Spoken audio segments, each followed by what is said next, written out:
At exactly 10:40 on a Saturday morning in March, I stood at the edge of a cemetery in Killeen, Texas, watching my daughter avoid looking at me. Kayla stood on the other side of my mother's grave, holding her own daughter's hand, wearing sunglasses even though the sky was overcast. She hadn't said a word to me since I arrived. Neither had my son Tyler, who stood a few feet behind her with his arms crossed, staring at the casket like it might give him permission to leave. I hadn't seen either of them in 4 years. The chaplain finished the final prayer. People began drifting toward their cars. I stayed where I was, hands folded in front of me, the way you learn to stand at attention until somebody tells you it's over. Nobody told me it was over. I just stood there until Kayla finally looked up. "You didn't have to come," she said. "She was my mother." "That's not what I mean." Kayla's voice was flat, controlled, the kind of control that takes years of practice. "I mean, you didn't have to pretend." "Pretend what?" "That you were part of this family." She adjusted her sunglasses. "You made that choice a long time ago, Dad. Nobody's forgotten." I could have said something. 20 years ago I would have. Instead, I did what I'd trained myself to do a long time ago, in a place far from this cemetery. I said nothing, and I let the silence answer for me. Tyler finally spoke. "Mom told us everything," he said. "You don't have to act confused." "I'm not acting." "Right." He turned and walked toward the parking lot without saying goodbye. Kayla followed him a moment later, pulling her daughter along by the hand, and just like that, I was standing alone at my mother's grave, the only person left who remembered why any of this had happened. I want to tell you what everything was. What my ex-wife Renee told our children over the better part of 2 decades. Because until you understand what I was accused of, you won't understand why a cardboard box sitting in my mother's hall closet would end up mattering more than anything I've owned in my life. Renee told them I abandoned them. Not he was deployed. Not your father served overseas and things got complicated. She told Kayla and Tyler, when they were young enough to believe every word out of her mouth, that I had chosen the army over my own children, that I stopped writing, that when the divorce went through, I didn't fight for custody because I didn't want it, that I was, in her words, a man who walked away and never looked back. I heard a version of that story for the first time when Tyler was 11, standing in my kitchen during one of the last supervised visits I was allowed, and he asked me straight out, "Why didn't you want us?" I didn't understand the question at first. I laughed, actually, thinking it was some kind of joke. Then I saw his face, and I understood he wasn't joking. And I understood that whatever had happened between me and Renee had already been rewritten into a story where I was the villain and I hadn't even been given the chance to read the script. I'm getting ahead of myself. Let me back up. My name is Frank Delgado. I spent 26 years in the United States Army, most of it as an infantryman, the last several as a master sergeant training junior NCOs at Fort Hood before I retired. I met Renee in 1998 at a barbecue thrown by a mutual friend, back when I was a 24-year-old sergeant with more confidence than sense. She was finishing nursing school. She laughed at my terrible jokes in a way that made me want to keep making them. We married a year later in a small chapel off base, the kind of wedding where half the guests were still in uniform because nobody had time to change. Kayla was born in 2001. Tyler came 2 years after that. For a while, we were exactly the kind of family the recruiting posters promise you'll have. A modest house near post, a swing set in the backyard, a wife who kept the porch light on for deployments, and a husband who came home to it, eventually, every time. Then September came, and the deployments stopped being occasional and started being constant.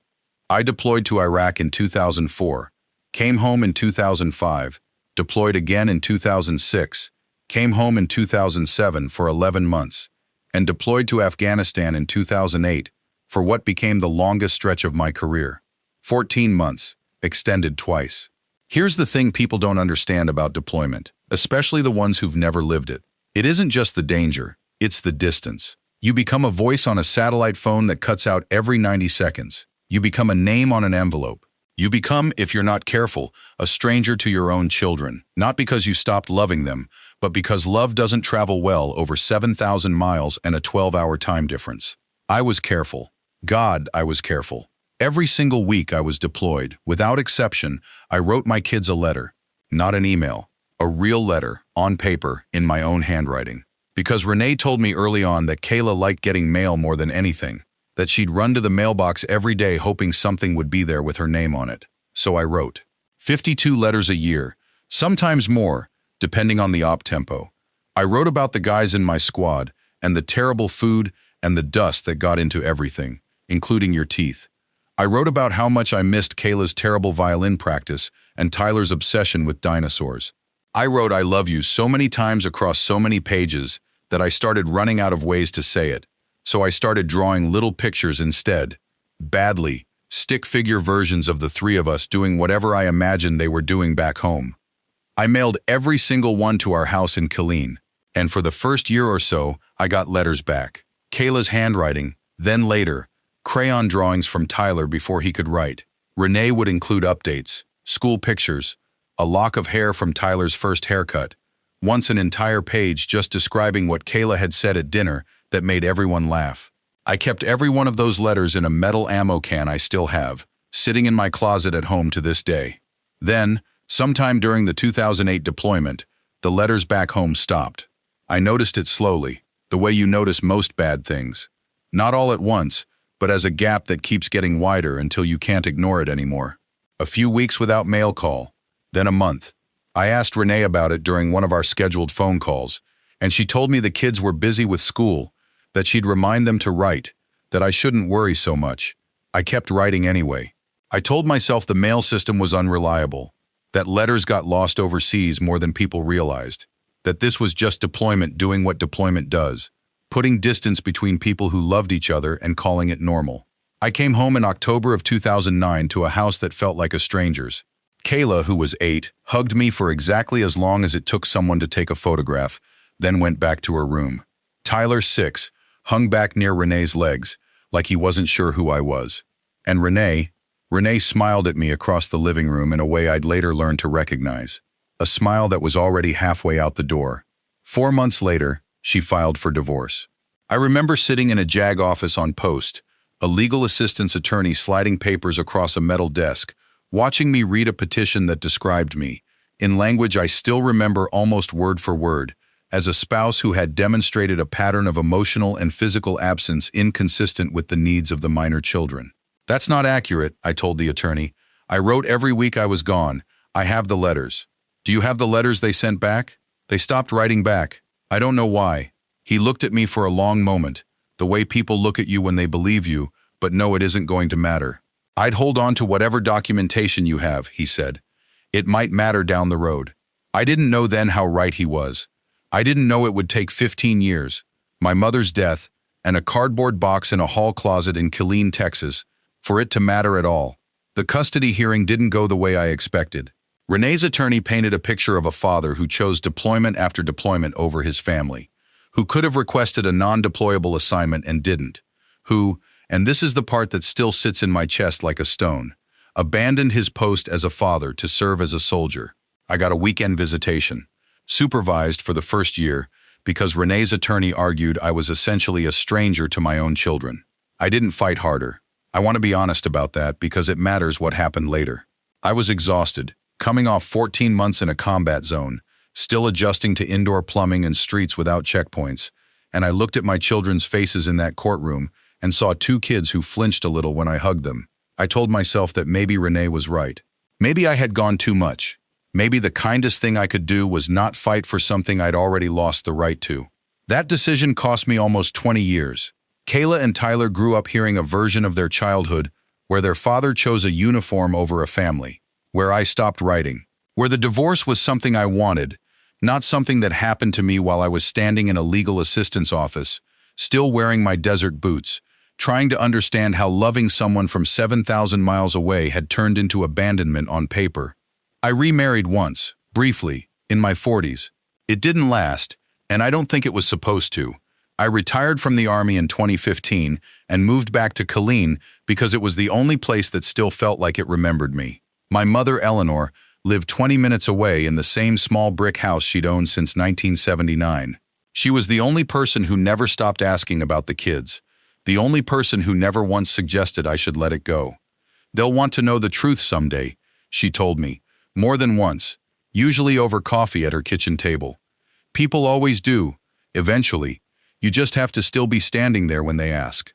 I didn't fully understand what she meant until 3 weeks after her funeral, when I finally forced myself to start clearing out her house, and I opened the hall closet where she'd always kept her Christmas decorations. There was a cardboard box on the top shelf that didn't belong to any holiday. It had my handwriting on the side, from over a decade ago, though I had no memory of ever writing on it. Underneath my name, in her handwriting, my mother had added a single line I read 3 times before I understood what I was looking at. For Kayla and Tyler, when they're finally ready to ask. I didn't open the box that day. I carried it out to my truck like it might break, set it on the passenger seat instead of the bed, and drove home with one hand on the wheel and the other resting on the cardboard, the way you'd keep a hand on something that was still breathing. I sat with it in my living room for 2 full days before I could make myself lift the flaps. I want to explain why it took 2 days, because I think it matters. 20 years of being told I abandoned my children had taught me something ugly about hope. Hope, when you've been burned by it enough times, starts to feel dangerous. Some part of me was convinced that whatever was in that box would turn out to be nothing. Old Christmas cards, tax records, the ordinary debris of a life. I didn't think I could survive being disappointed one more time by something with my mother's handwriting on it. On the 3rd morning, I made coffee, sat down at my kitchen table, and opened it. The first thing I found was a manila envelope, thick as a phone book, rubber-banded twice. Inside were photocopies, hundreds of them. Every single letter I had written to Kayla and Tyler between 2004 and 2009, in chronological order, each one stapled to a small index card in my mother's handwriting, listing the date I'd mailed it. I sat there for a long moment, not understanding.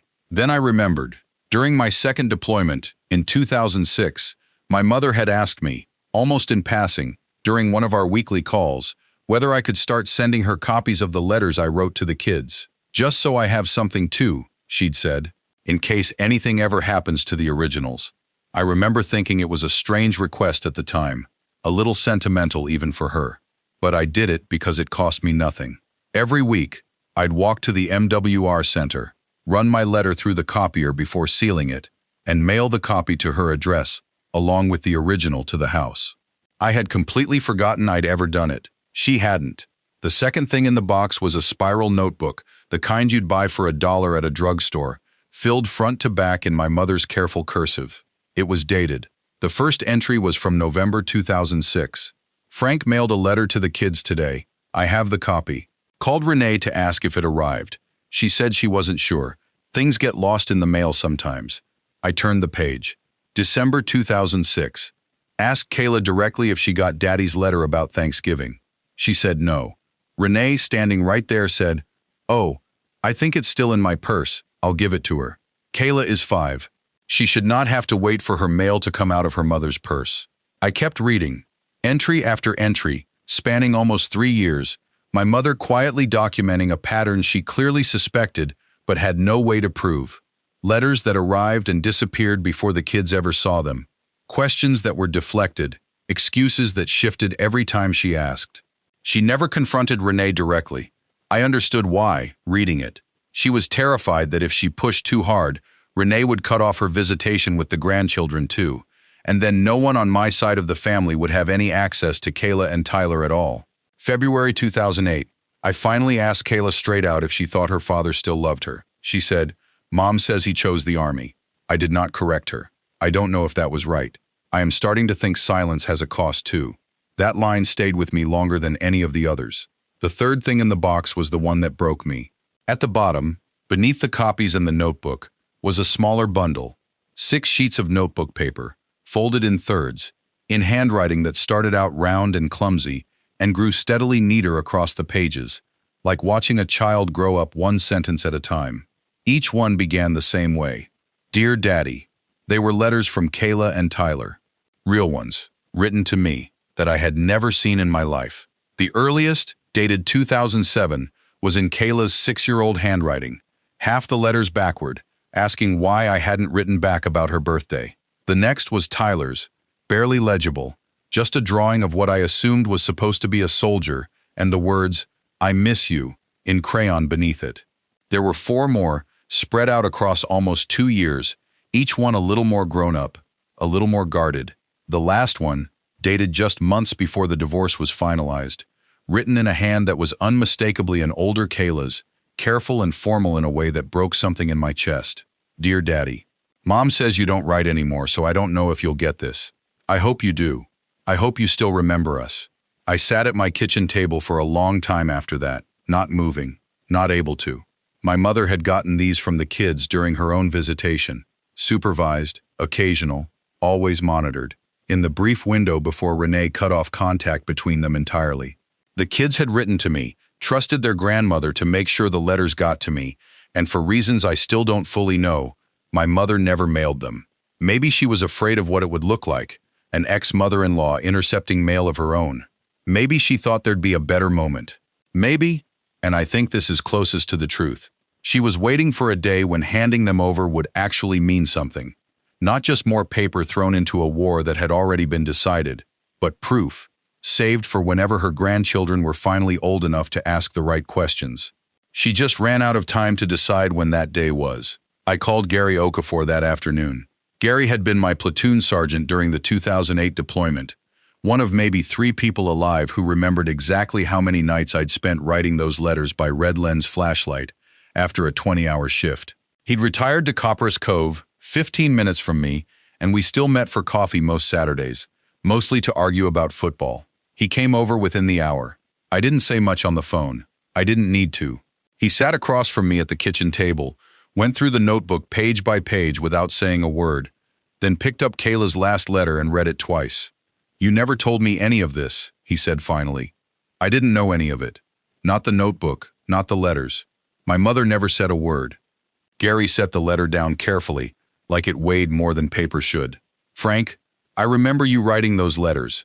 I remember you writing them in that MWR trailer with sand blowing through the door, missing chow because you wanted to get one more page done before mail call closed. He shook his head. 20 years, and you let that woman convince you it never happened. I didn't let her. I didn't have proof. What was I supposed to do? Stand in a courtroom and say, trust me? You've got proof now. I looked at the box, the notebook, the 6 letters in a dead woman's careful keeping. I don't even know how to start this conversation. Kayla hasn't answered a phone call from me in 3 years. Tyler didn't say goodbye to me at his own grandmother's funeral. Gary was quiet for a moment. Then he said something I've thought about every day since. You're not trying to win an argument, Frank. You're trying to give 2 grown adults a chance to grieve a childhood they never actually had. The one where their father wrote them every single week, and somebody made sure they'd never find out. He tapped the notebook. That's not a fight. That's a gift. Don't hand it to them like a weapon. I didn't sleep much that night. I kept thinking about the line my mother wrote in 2008. I am starting to think silence has a cost too, and how I had spent almost 2 decades paying a version of that same bill without ever understanding the debt was mine to begin with. By morning, I'd made a decision. I wasn't going to call Kayla and Tyler and try to explain everything over the phone, where it would sound like exactly what they'd been told to expect from me. Excuses, deflection, a man trying to rewrite history at the last minute to make himself look better. Words alone weren't going to undo 20 years of a story I never got to challenge. I was going to let them read it themselves, in my mother's handwriting, not mine, in their own 6-year-old cursive, staring back at them from paper they didn't remember writing, in carbon copies of letters postmarked from a war zone, each one carrying a date that could be checked against a calendar Renee couldn't argue with. But first I needed to make sure I wasn't about to blow up whatever fragile thread still connected me to my children by walking in and dropping a box on a table. My mother had waited years for the right moment and never found it. I wasn't going to make the same mistake twice. I needed a plan, and I needed to know before I did anything else exactly how much more evidence existed, because if my mother had been quietly building a record for almost 3 years, I had a feeling this box wasn't the only piece of it left to find. Gary knew a woman named Vanessa Cruz, a family law attorney in Belton who'd handled his own divorce a decade earlier without either of them wanting to kill each other by the end of it, which he said was the highest compliment he could give a lawyer. I called her office Monday morning. She saw me Wednesday afternoon. I brought the whole box.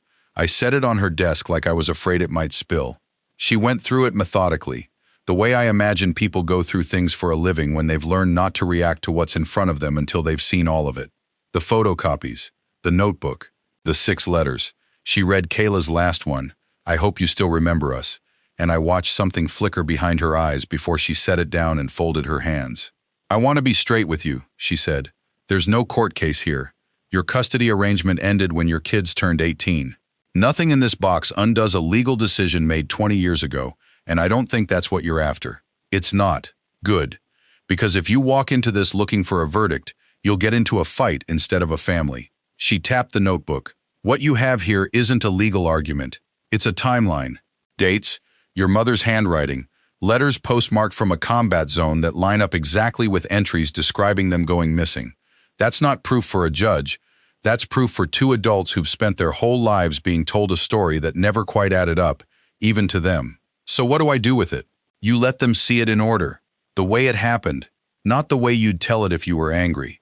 Because you have every right to be angry, Frank. And if you lead with that, they'll hear their mother's voice telling them exactly what they've always been told to expect from you." She slid the box back toward me. "Let the paper do the talking. Paper doesn't raise its voice." I thought about my mother's line in the notebook. I am starting to think silence has a cost too, and wondered if this was what she'd meant by it all along. Not staying silent forever, just staying silent long enough for the truth to arrive already proven, instead of merely claimed. Before I left, Vanessa asked one more question. "Is there anyone still around from that time who isn't you or your mother? Someone who might remember something independently?" I thought about it for a second, then remembered a name I hadn't said out loud in 15 years. "Mrs. Alvarez," I said. "She lived next door to Renee's house the whole time we were married. She used to collect the mail when Renee traveled for work." "Go talk to her," Vanessa said. "Not to build a case, just because sometimes the people standing closest to something see the parts we miss." Rosa Alvarez was 81 years old and still lived in the same house on Featherline Drive, 3 doors down from the house Renee and I had once shared, the one Renee had sold years ago when she remarried and moved across town. Rosa answered the door in a housecoat, squinted at me for a second, and then her whole face opened up. "Frank Delgado," she said. "Lord, look at you. Come in, come in." We sat in her kitchen, which smelled like cinnamon and 40 years of the same coffee maker, and I told her, as briefly as I could, what I'd found. She listened, without interrupting, the way people do when a story confirms something they've been carrying around unsaid for a long time. "I always wondered," she said finally. "You want to know something I never told anyone? Back around 2008, maybe 2009, I was collecting Renee's mail while she was at a conference. There was a stack of it in a bin by the door when she got back. Bills, catalogs, and a couple of those thin envelopes, the kind with the military postmark. I remember because Kayla ran up asking if any of it was from you." Rosa shook her head slowly. "Renee told her no, told her there was nothing. Then not 2 minutes later I watched her walk that same stack out to the garbage can at the end of the driveway. You saw her throw them away. I saw her throw something away. I couldn't tell you for certain it was your letters, Frank. It's been 16 years and I'm an old woman. But I remember thinking it was strange, a mother throwing away mail in front of her own daughter's face, after just telling her there wasn't any." Rosa reached across the table and squeezed my hand. "I should have said something back then. I told myself it wasn't my business. I'm sorry it took you finding a box in your mother's closet for me to finally say it. I didn't need Rosa's memory to hold up in a courtroom." Vanessa was right. There was no courtroom waiting for this. What I needed was exactly what Rosa gave me without either of us fully realizing it. One more person, independent of my mother, independent of me, who remembered a version of events that matched a notebook I hadn't known existed a week earlier. The pattern wasn't a story anymore. It was a shape, and it had corners now, verified from more than one direction. I didn't call Kayla. I'd learned that lesson from 20 years of unanswered calls. Instead, I wrote her a letter, my first in 15 years, and inside it, I didn't try to explain everything. I've written enough letters in my life to know that a letter which tries to explain everything usually explains nothing at all. I wrote 3 paragraphs.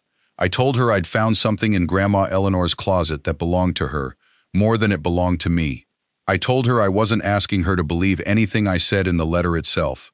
I asked her, instead, to believe her own handwriting. I folded a photocopy of her 2007 letter inside it. "Dear Daddy, why haven't you written back about my birthday?" and mailed it to the address I still had on file from 4 years ago, not knowing if she even lived there anymore. She called me 6 days later.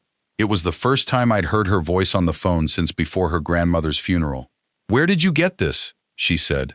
No hello. Her voice was tight, careful, like she was holding something with both hands that might shatter if she wasn't paying attention. Grandma had a box. She'd been keeping copies of everything for almost 20 years. Copies of my letters, a notebook where she wrote down every time your mail seemed to disappear. And your letters, Kayla. Yours and Tyler's. The ones you wrote back to me that I never got to see. Silence on the line, long enough that I checked to see if the call had dropped. I don't remember writing that, she said finally, quieter now. I don't even remember what I looked like when I was 6. I do, I said. You had a gap in your front teeth, and you signed everything with 3 X's for kisses because you said 1 wasn't enough. I heard something on the other end that might have been a breath catching or might have been the beginning of tears she wasn't ready to let me hear. I need to see the rest of it, she said. Not over the phone, all of it. I'll bring the whole box. Not just me. A pause. Tyler needs to see it too. Together. Not one of us hearing it secondhand from the other. We agreed to meet the following Saturday at Grandma Eleanor's house, which still sat empty, half-packed, waiting for someone to decide what to do with it. It felt right, and I think Kayla felt it too, even though neither of us said so out loud, that whatever was about to happen between us needed to happen in the one house that had never once lied to either of us. Before we hung up, Kayla asked one more question, and it was the same one Vanessa had warned me about, the one I'd been dreading since Rosa's kitchen table. Did Mom really do this? On purpose? I thought about Rosa watching a stack of thin, military postmarked envelopes disappear into a garbage can 2 minutes after a 6-year-old asked if any of them were from her father. I thought about my mother's notebook. I am starting to think silence has a cost too. 3 years of quiet documentation from a woman who never once tried to turn her own son's pain into a weapon. I don't know what was in your mother's head, I told Kayla, and I meant it. I only know what was in the mailbox and what wasn't. I'll let you and Tyler decide what that means. I'm not asking you to hate her. I'm asking you to know the truth, whatever you decide to do with it. That's the letters talking, Kayla said. Not you. Maybe, I said. 15 years ago, a lawyer told me to hold on to whatever documentation I had, because it might matter down the road. I didn't understand what he meant until this week. I think what he meant was this. Sometimes the truth doesn't need you to argue for it. It just needs you to still be standing there, holding it, when somebody's finally ready to ask. She was quiet for a long moment. Saturday, she said, 10 o'clock. Grandma's kitchen table. It was the same table where, 17 years earlier, I had once sat across from a JAG attorney and asked him if any of it would ever matter. I got to my mother's house at 9:15, 45 minutes early, because I didn't trust myself to walk calmly if I arrived at the same time as my children. I sat at the kitchen table where I'd once been 11 years old myself, eating cereal before school, and where, much later, Kayla and Tyler had eaten Sunday breakfast every week of their early childhood, while my mother told them stories about their father that I never got to hear secondhand until now. I set the box in the center of the table. Beside it, I laid out 3 things in order: my mother's notebook, the 6 letters from Kayla and Tyler, and the manila envelope of copies. I didn't arrange them to make a point. I arranged them the way my mother had kept them, in order, the way the truth had actually happened, not the way anger would have told it. Kayla arrived first, alone. Tyler pulled up 4 minutes later. Neither of them hugged me. I hadn't expected them to. Kayla sat down across from me the way you'd sit across from someone at a job interview you weren't sure you wanted. Tyler stood behind his chair for a long moment before finally lowering himself into it, arms still crossed, the same posture he'd worn at the funeral. So, Tyler said, "Let's see it." I didn't say anything. I just opened the notebook to the first page and slid it across the table. They read it together, shoulder to shoulder, the way I imagined they used to read things as kids before the world found a way to put distance between them two. I watched Kayla's face as she got to the December 2006 entry. Renee, standing right there, said, "Oh, I think it's still in my purse. I'll give it to her." Kayla is 5. Her jaw tightened. She didn't say anything. She just kept reading. Tyler was the one who broke first, at the crayon letter. His own 6-year-old handwriting. "I miss you." The drawing of a soldier with arms too long for its body. He picked it up carefully, like it might dissolve. "I don't remember drawing this," he said, voice rough. "I don't remember any of it." "You were 6, I said. "I don't expect you to." "Then how do I know it's real?" It was a fair question, and I'd promised myself I wouldn't get defensive when it came, no matter how it was asked. Compare the handwriting to anything else from that year. School papers, if your mother kept any. Ask Rosa Alvarez, next door on Featherline. She watched your mother throw away a stack of military mail 2 minutes after you asked her if any of it was from me. I'm not asking you to take my word for any of this. I spent this whole week making sure you wouldn't have to. Kayla had gone quiet, still holding her own letter, the one from just before the divorce. I hope you still remember us. She read it 3 times before she finally spoke. I remember writing this, she said, so quietly I almost didn't hear it. I remember Grandma telling me she'd make sure you got it. I remember believing in her.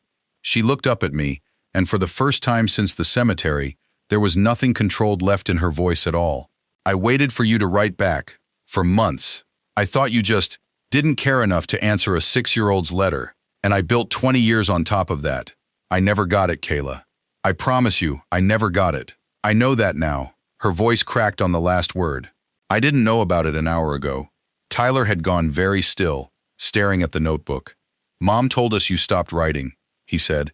She said it so many times I stopped thinking of it as something she said. It just happened.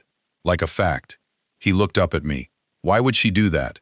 I didn't have a clean answer, so I gave him the only honest one I had. I don't know. I've spent all week wondering the same thing, and I don't think guessing does either of us any good. I think there's only one person who can actually answer that. Kayla was already pulling out her phone. She put the call on speaker, in the middle of the table, next to the notebook, like she wanted her mother's voice to have to sit in the same room as the evidence. Renee answered on the 3rd ring, cheerful, unaware. Hey, sweetheart, what's? I'm at Grandma Eleanor's house, Kayla said, with Tyler and Dad. A pause, longer than a normal pause. Okay, Renee said slowly. Why? Grandma kept a box. Copies of every letter Dad wrote us during deployment. A notebook where she wrote down every time our mail seemed to go missing, and letters we wrote him back, Mom, mine and Tyler's, that never made it out of this house. Silence this time went on long enough that I checked the display to make sure the call hadn't dropped, the same instinct I'd had on the phone with Kayla days earlier. I don't know what that box is, Renee said finally, but I promise you, I never. Rosa Alvarez saw you throw mail away, Kayla said. Military postmarked mail. Right after I asked you if anything had come from Dad. Another silence. When Renee spoke again, something in her voice had changed. Not defiant anymore, just tired. The way people sound when they've been carrying something heavy for so long that setting it down feels almost as painful as holding it. You were so little, she said. Both of you. Every time a letter came, you'd get so excited, and then he'd be gone again for months. And I watched you fall apart every single time the mail stopped for a while between letters. I told myself I was protecting you from that cycle, from getting your hopes up over and over for a man who might not come home at all. Her voice thinned. I told myself it was kinder to let you believe he'd stopped once, than to keep hoping and getting hurt every single week for 14 months straight. That wasn't your decision to make, Tyler said. It was the first time he'd spoken since the call started.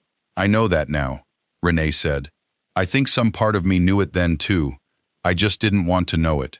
A long breath. I'm not going to pretend I have a good enough reason. I don't.